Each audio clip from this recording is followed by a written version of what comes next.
Good evening everyone. আজকে সন্ধেবেলা থেকে ব্লগটা শুরু করলাম। সকালের দিকে না সেরকম কিছু মানে আমি শ্যুট করার পারিনি, কারণ বাড়িতে একটু কলের কাজ টাজ হচ্ছিলো, সেই কারণে আজকে একটু ব্যস্তই ছিলাম।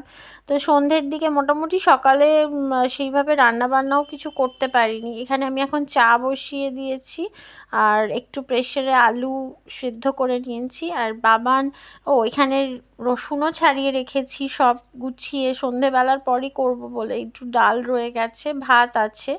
আর এখানে বাবান ব্যাগ ট্যাগ নিয়ে যাচ্ছে, ওকে এখন হোমওয়ার্ক করতে হবে। মোটামুটি এতক্ষণ পড়াশোনা চললো, কাল আবার স্কুল আছে, সেই সব করতে হবে। ওর একটু ভাল লাগছে না, তো ওদের পড়ার মধ্যেই আমি একটু চা করলাম। সকালে সেই স্কুল থাকে, তারপরে এসে সেইভাবে রেস্ট নেওয়া হয় না, খেয়ে টেয়ে আবার পড়তে বসা। তো আমি একটু দুধ বেশি দিয়ে এখন একটু চা দিই, তাতে একটু মানে এনার্জিটাও বাড়ে বলা যায়, কারণ পড়ার চাপটাও তো এখন রয়েছে, যেহেতু এবছর বোর্ড ওদের। তো সেই হিসেবে একটা মানে একটু দরকার।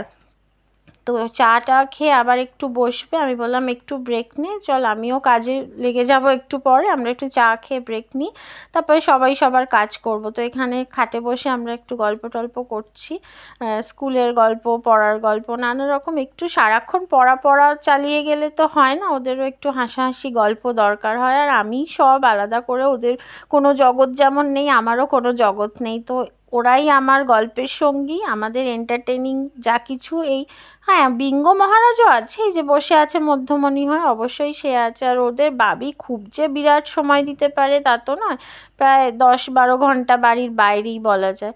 তো এই আমরা চারজনে মিলে যেটুকু কথাবার্তা যেটুকু থাকে আর কি, তো সেই কারণে একটু গল্প টল্প করছিলাম। হ্যাঁ, আর বাবানের না ভীষণ ঠান্ডা লেগেছে, গাটাও একটু ছ্যাঁক করছিল, ও একটু ভালো লাগছে না ওর আসলে আজকে শরীরটা। তার মধ্যে ওয়েদারটা চেঞ্জ হচ্ছে বলে না স্কুলে ফ্যান ট্যান চালিয়ে দিচ্ছে, তো সেখানে ওর একটা বিরক্ত কাজ করছিল আর কি।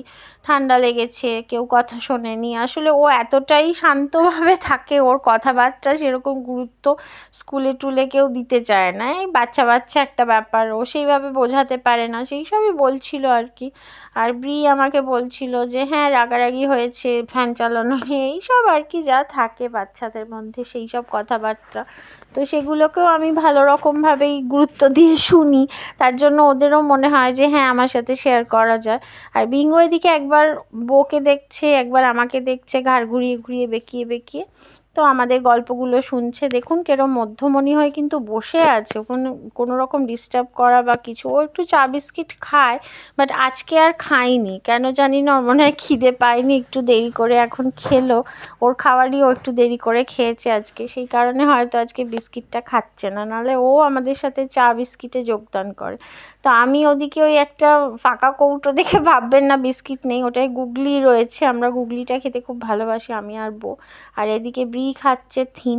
তো মোটামুটি চায়ের আসর ভাঙার পর্যায়ে, এবার যে যার কাজে আবার লেগে পড়বো এই আর কি। তো প্রথমেই আমি আগে যেটা করলাম সেটা হচ্ছে আদা রসুনটা পেস্ট করে রেখে দেবো, কারণ ওটা ফুরিয়ে গেছে। ওটা ফুরিয়ে গেলে না খুব কাজের অসুবিধা হয়, কারণ রান্না করতে করতে যখন মশলা বাটতে হয় তখন আরও বেশি দেরি হয়ে যায়, তাড়াহুড়োর মধ্যে কাজ করা তো। তো একটু মশলাপাতিগুলো বাটা থাকলে না কিছুটা এগোনোই থাকে। আর আমরা ম্যাক্সিমাম রান্নায় আদা রসুন পেঁয়াজটা খেয়েই থাকি ইউজুয়ালি, তো সেই কারণে ওটা লাগে। হ্যাঁ, এখন শীতকালে ফুলকপি বাঁধাকপি তো আদা বাটাটা লাগে, তো আদা বাটাটা আলাদা করে আমি রেখে দিই বেটে। আর এখানে অল্প একটু আদা দিয়ে রসুনের সাথে, রসুনটাই বেশি থাকে আদাটা কম থাকে, একবারে রেডি করে রেখে দিই, কারণ আবার আদা আলাদা মেশাবো রসুন মেশাবো, তার থেকে এটা একদম আদা রসুন পেস্টটা থাকে, আর আদা বাটা জিরে বাটাটা আলাদা আমি রেখে দিই, যাতে নিরামিষ রান্নায় লাগে।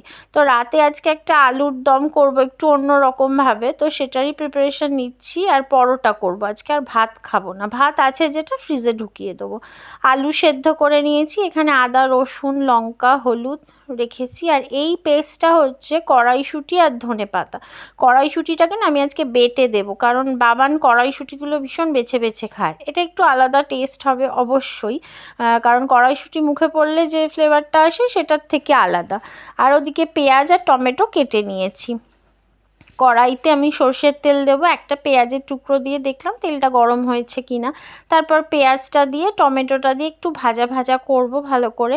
সেরকম যে বিরাট কিছু অন্যরকম রান্না তা না, একটু টেস্টটা ডিফারেন্স আসবে এই যা। কড়াইশুঁটিটা বেটে আর তার সাথে ধনে পাতা দিয়েছি অনেকটাই বেটে, তো সেই কারণে একটু অন্যরকম টেস্ট আসার মানে মনে হলো আসার আছে। তো দেখি কীরকম হয়। কোনো দিন আমি কড়াইশুঁটি বেটে করিনি আসলে, বাবানকে খাওয়ানোর জন্য অনেক কিছুই এক্সপেরিমেন্ট আমাকে করতে হয়, তো সেই রকমই এটা একটা। কারণ এত কড়াইশুঁটি বেছে বেছে খায়, তার জন্য মনে হলো যে না আজকে এই মেথডটাই অ্যাপ্লাই করি, দেখা যাক। তবে হ্যাঁ, ও খুব ভালো খেয়েছিল, আমি তো ভয়েস ওভার দিচ্ছি তার জন্যই বলতে পারছি, ও ভীষণ ভালো খেয়েছে, বিষয়টাকে এনজয় করেছে আর কি। তো এখানে পেঁয়াজ আর টমেটোটা ভাজা হয়ে গেলে আমি ওই বাটা মশলা যেটা মানে আদা রসুন হলুদ মানে লঙ্কার গুঁড়ো একটু দিয়েছিলাম, দিয়ে ওটাকে একটু কষা কষা করব যতক্ষণ ওই তেলটা ছাড়া অবধি। তো আমাকে ওয়েট করতে হবে, মোটামুটি একটু ছাড়ার পরে এই যে ধার দিয়ে একটু ছাড়বে, তারপরেই আমি ওই গ্রিন কালারের যে পেস্টটা সেটা দিয়ে দেবো, মানে ওই কড়াইশুঁটি আর ধনে পাতাটা দিয়ে এটাও একটুখানি হওয়ার জন্য রাখতে হবে। কারণ কড়াইশুঁটিটার যে কাঁচা গন্ধটা সেটা যতক্ষণ না যাচ্ছে ততক্ষণ কিন্তু মশলাটা কষিয়ে যেতে হবে। আর একটু বাড়িয়ে কমিয়ে আমি মশলাটা কষিয়েছিলাম খুব ভালো করে। তো পাশ দিয়ে তেল ছাড়ছে সেই সময় আমি আলুগুলো দেবো, এই যে একটু ঘন হয়ে আসবে বিষয়টা। হ্যাঁ, খুব ঘন হয়েছিল গ্রেভিটা, কারণ যেহেতু কড়াইশুঁটি বাটা সেই কারণে। নুন একটু মিষ্টি সবই দিয়েছিলাম, ব্যালেন্স যেটা হয়, মিষ্টি খুব না, কারণ নিরামিষ আলুর দমে মিষ্টিটা হয়, বাট আমিষ ইন দ্যাট সেন্স আদা রসুনের যে আলুর দম সেক্ষেত্রে একটু মিষ্টিটা কমই দিই আমরা। তো এখানে আলুটা এবার মিশিয়ে দেবো, আলুটা দিয়েও অনেকক্ষণ হতে দেবো, কারণ মশলাগুলো আলুর মধ্যেও ঢুকতে হবে, সেটাও একটা বিষয়। তো ততক্ষণ অবধি একটু নাড়াচাড়া করে জাস্ট আমি ঢাকা দেবো না, অবশ্যই ঢাকা খুব একটা দিয়ে আমি রান্না করি না, কারণ আমার মনে হয় ঢাকা দিলে তেল মশলাগুলো যেন ঢাকার মধ্যে চলে আসছে।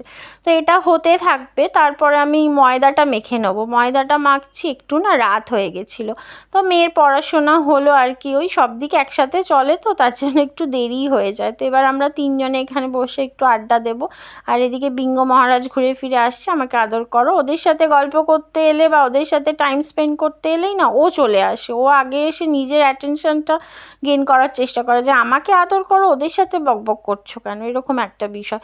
এত ঠান্ডা লেগেছে, এত শরীরটা খারাপ, কিন্তু ব্রি অলরেডি সোয়েটারটা খুলে ফেলেছে। আসলে না ওয়েদারটা অদ্ভুত একটা চেঞ্জ হচ্ছে, সোয়েটার পরলেও গরম লাগছে, খুললে আবার ঠান্ডা লাগার ভয় লাগছে, তো এই নিয়ে চলছে। আর এদিকে বাবান ভীষণ হাসাচ্ছে, আমরা ওর জন্য প্রচণ্ড হাসাহাসি করে যাচ্ছি। বাবান সোয়েটার পরিয়েছি জোর করেই, কারণ ওর ঠান্ডা লেগে গেছিলো বললাম যেটা স্কুল থেকে ফেরার পরে। এদিকে বিঙ্গোকে নিয়ে চলছে হুটোপাটি, এই সবের মধ্যেই আমি কাজ টাজ করে যাচ্ছি। ময়দা আর মাখবো কি, সমানে হাসাহাসি করছিলাম আমরা, তার মধ্যেও কাজ সারছি। অনেকটাই রাত হয়ে গেছে, কিন্তু ময়দা মেখে এখন পরোটা হবে, তারপর ডিনার হবে, কাল আবার স্কুল আছে। তো এইভাবেই চলছে আর কি, সব কিছু করে যাচ্ছি সব কিছুর মধ্যে। হ্যাঁ, এইভাবে করতে করতে কোথা দিয়ে যে সময় কেটে যায় আর কাজটাও হয়ে যায় বুঝতে পারি না।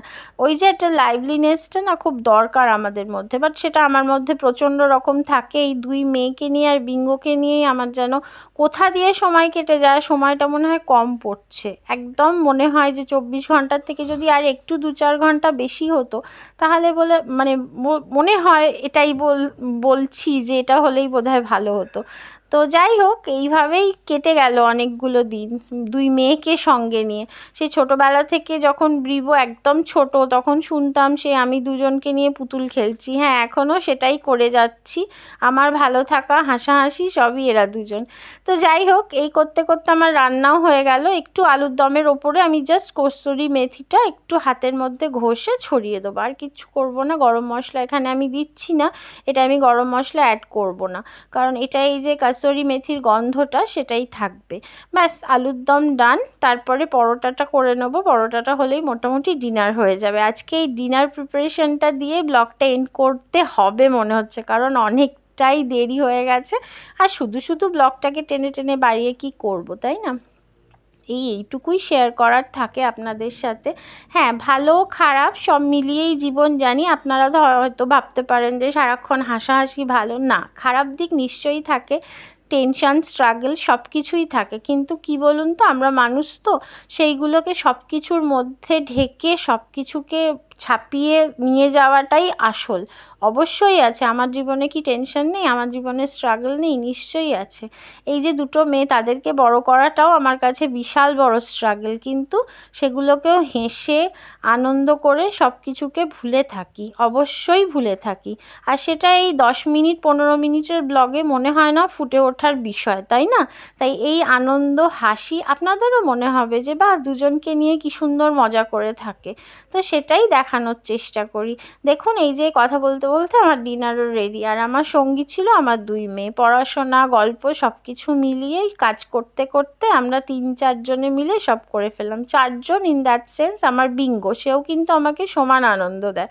তো এখানে আলুর দম রেডি, দেখতে কিন্তু দারুণ হয়েছে, পরোটাও হয়ে গেছে। তো চলুন, আজকের ব্লগ এতটাই, দেখা হচ্ছে নেক্সট ব্লগে।